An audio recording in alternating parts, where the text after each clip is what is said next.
बिस्मिल्लाहिर्रहमानिर्रहीम अस्सलामुअलैकुम अज़ीज़ नाज़रीन, मैं हूँ आपका होस्ट खालिद बिलाल सन फेसबुक ते यूट्यूब चैनल जदीद सोलर सिस्टम। उम्मीद करन कि सारे दोस्त खैरियत नाल होसन ते सोलर दे हवाले नाल अपडेट क्योंकि सोलर दे रेटां दे विच मुसलसल इजाफा थींदा पए।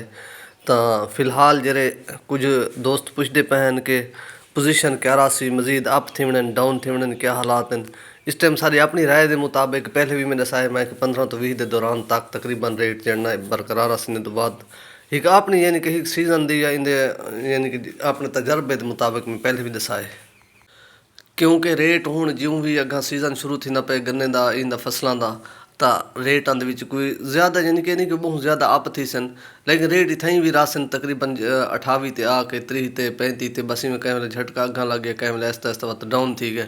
तां पोजीशन तकरीबन इहा रासी ते टैक्स के हवाले नाल हाल फिलहाल कोई पक्की खबर कोई नहीं।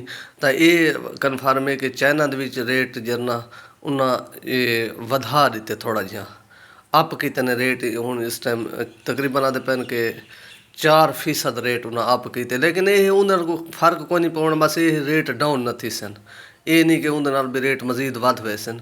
तो फिलहाल इस टाइम जी मार्केट की पोजीशन सारे को लईए की चलती पी थोड़ा शेयर करने क्योंकि सारे लईए दी तकरीबन हर पैनल ₹1 पर वाट अप थी गए। तो मजीद भी इस टाइम जी पोजीशन है कोई खास कल तो वाला अप कोई नहीं था रेट ज़्यादा। तो मजीद भी इंशाल्लाह पोजीशन जी हो थोड़ा शेयर करे सूँ।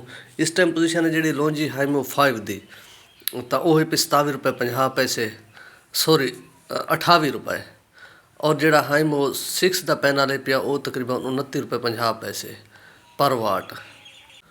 और इस तो इलावा बाकी हाइमो 7 उनकी भी इस टाइम जी पोजीशन है पी ₹31 पर वाट। और इस तो इलावा बाकी है जिनको एन टाइप डबल गिलास और सिंगल गिलास की जी पोजीशन है पे तकरीबन ₹30.50 और जी डबल गिलास है वो ₹31 पर वाट।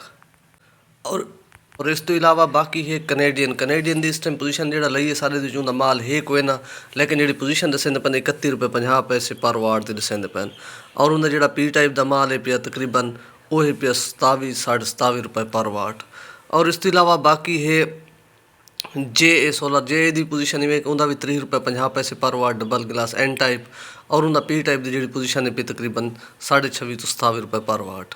और इस तो इलावा बाकी है कराउन की भी इस टाइम पोजीशन इवें है कि उनका भी जरा एन टाइप का डबल गिलास माल है पिया तकरीबन ₹29 पर वाट।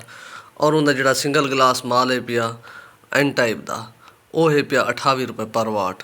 और इस तो इलावा बाकी है एस्ट्रो एनर्जी की भी इस टाइम पोजीशन इवें कि उनका भी जो एन टाइप का डबल गिलास माल है पिया ₹28.50 पर वाट। और उनका जो सिंगल गिलास है पिया वो तकरीबन ₹26.50 पर वाट।